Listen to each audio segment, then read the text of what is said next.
ಎಲ್ರಿಗೂ ನಮಸ್ಕಾರ ಸ್ನೇಹಿತರೆ. ಚೆನ್ನೈನ ಎಂ ಚಿದಂಬರಂ ಸ್ಟೇಡಿಯಂನಲ್ಲಿ ನಡೀತಾ ಇರುವ CSK ವರ್ಸಸ್ ಪಂಜಾಬ್ ಕಿಂಗ್ಸ್ ಪಂದ್ಯದಲ್ಲಿ ಅಬ್ಬರಿಸಿ ಬೊಬ್ಬರಿಯುವ ಮೂಲಕ ಹೊಸ ಇತಿಹಾಸವನ್ನೇ ನಿರ್ಮಿಸಿದ್ದಾರೆ ಅಂತಲೇ ಹೇಳ್ಬೋದು ಆಯುಷ್ ಮಾತ್ರೆ ಅವರು. ಇನ್ನು ಆಯುಷ್ ಮಾತ್ರೆ ಮತ್ತು ಶಿವಮ್ ದುಬೆ ಅವರು ಅಬ್ಬರದ ಇನ್ನಿಂಗ್ಸಿಗೆ ಬೆಚ್ಚಿ ಬಿದ್ದ ಪಂಜಾಬ್ ಕಿಂಗ್ಸ್ ಬೌಲರ್ಸ್ ಅಂತಲೇ ಹೇಳ್ಬೋದು ಸ್ನೇಹಿತರೆ. ಹೌದು ಸ್ನೇಹಿತರೆ, ಅಬ್ಬರದ ಬ್ಯಾಟಿಂಗ್ ಪ್ರದರ್ಶನವನ್ನು ತೋರಿದಂಥ ಆಯುಷ್ ಮಾತ್ರೆ ಮತ್ತು ಶಿವಮ್ ದುಬೆ ಅವರ ಬ್ಯಾಟಿಂಗ್ ಪರ್ಫಾರ್ಮೆನ್ಸ್ಗೆ ತತ್ತರಿಸಿದ ಪಂಜಾಬ್ ಕಿಂಗ್ಸ್ ಬೌಲರ್ಸ್ ಅಂತಲೇ ಹೇಳ್ಬೋದು. ಇನ್ನು ಈ ಪಂದ್ಯದ ಎಲ್ಲ ಡೀಟೇಲ್ಸನ್ನು ಈ ವಿಡಿಯೋದಲ್ಲಿ ತಿಳಿಸ್ಕೊಡ್ತಾ ಹೋಗ್ತೀನಿ. ಸೊ ಅದರಿಂದ ಈ ವಿಡಿಯೋನ ದಯವಿಟ್ಟು ಕೊನೆವರೆಗೂ ನೋಡಿ. ಹಾಗೆ ನೀವೇನಾದರೂ ನಮ್ಮ ಚಾನಲ್ಗೆ ಸಬ್ಸ್ಕ್ರೈಬ್ ಮಾಡ್ಕೊಳ್ಳೋದು ಹಾಗೆ ನೋಡ್ತಿದ್ದಲ್ಲಿ ಸಬ್ಸ್ಕ್ರೈಬ್ ಮಾಡ್ಕೊಳ್ಳಿ ಮತ್ತು ಕೆಳಗಡೆ ಕಾಣುವಂಥ ಬೆಲಕನ್ನು ಆನಲ್ಲಿ ಇಟ್ಕೊಳ್ಳಿ. ಮರ್ಯಾದೆ ಈ ವಿಡಿಯೋಗೆ ಒಂದು ಲೈಕ್ ಮಾಡಿ. ಹೌದು ಸ್ನೇಹಿತರೆ, ಪಂಜಾಬ್ ಕಿಂಗ್ಸ್ ತಂಡದ ಬೌಲರ್ಸ್ಗಳಿಗೆ ಸಿಂಹ ಸ್ವಪ್ನವಾಗಿ ಕಾಡಿದ್ರು ಅಂತಲೇ ಹೇಳ್ಬೋದು ಆಯುಷ್ ಮಾತ್ರೆ ಅವರು.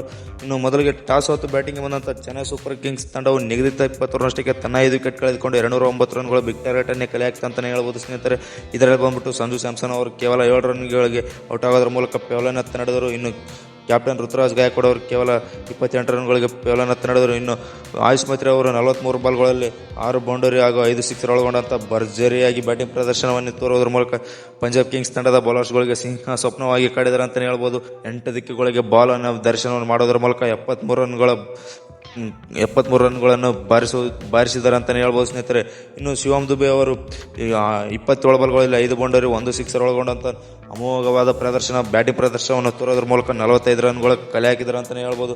ಕಾರ್ತಿಕ್ ಶರ್ಮಾ ಅವರು ಬಂದಷ್ಟೇ ವೇಗವಾಗಿ ಪೇವಲನತ್ತ ನಡೆದರು. ಸರ್ಫರಾಜ್ ಖಾನ್ ಅವರು ಕೇವಲ 12 ಬಾಲ್ಗಳಲ್ಲಿ 6 ಬೌಂಡರಿ ಒಳಗೊಂಡಂಥ 1 ಸಿಕ್ಸರ್ ಮತ್ತು 266 ಸ್ಟ್ರೈಕ್ ರೇಟ್ನಲ್ಲಿ ಪಂಜಾಬ್ ಕಿಂಗ್ಸ್ ತಂಡಕ್ಕೆ ಚಳ್ಳೆ ಹಣ್ಣು ತಿನ್ನಿಸಿದ್ದಾರೆ ಅಂತಲೇ ಹೇಳ್ಬೋದು ಸ್ನೇಹಿತರೆ. ಸರ್ಫರಾಜ್ ಖಾನ್ ಅವರು 32 ರನ್ಗಳನ್ನು ಕಲೆ ಹಾಕಿದರು. ಪ್ರಶಾಂತ್ ವೀರರ್ ಅವರು ಕೇವಲ 6 ರನ್ಗಳನ್ನು ಕಾಣಿಕೆಯಾಗಿ ನೀಡಿದರು ಅಂತಲೇ ಹೇಳ್ಬೋದು.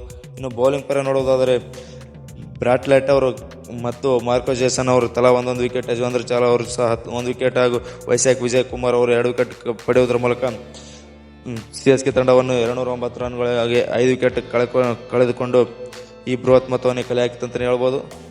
ಹೌದು ಸ್ನೇಹಿತರೆ, ಚೆನ್ನೈ ಸೂಪರ್ ಕಿಂಗ್ಸ್ ನೀಡಿರುವಂಥ ಈ ಬೃಹತ್ ಮೊತ್ತವನ್ನು ಪಂಜಾಬ್ ಕಿಂಗ್ಸ್ ತಂಡವು ಚೇಸ್ ಮಾಡುತ್ತಲ್ಲ ಎಂಬುದನ್ನು ಕಮೆಂಟ್ ಮಾಡೋದ್ರ ಮೂಲಕ ತಿಳಿಸಿ.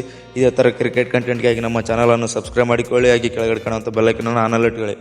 ಮರ್ಯಾದೆ ಈ ವಿಡಿಯೋಗೊಂದು ಲೈಕ್ ಮಾಡಿ. Thank you so much all. Next ವಿಡಿಯೋದಲ್ಲಿ ಸಿಗೋಣ ಸ್ನೇಹಿತರೆ.